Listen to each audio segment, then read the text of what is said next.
هذا واحد شايف مرات واحد يستحي من اسمه، خاصة إذا مراتك وعائلة ما يصير عندهم جهال، ما يصير عندهم ولد فيسمون الاسم جعمر.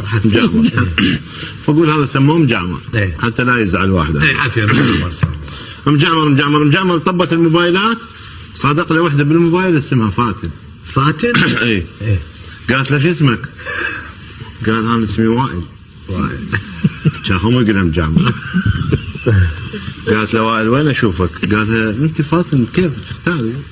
المهم صارت علاقه سوالف وطلعه ومدري شنو، وائل وفاتن جماعته ما صدقوا بالمنطقه، قالوا له معقوله مجعمر يصادق فاتن؟ قالوا والله اليوم اجيبها لكم بالمنطقه، افوت من يم باب بيتنا حتى تشوفون على طول. المهم قنع فاتن قال نفوت المنطقه نتمشى منطقه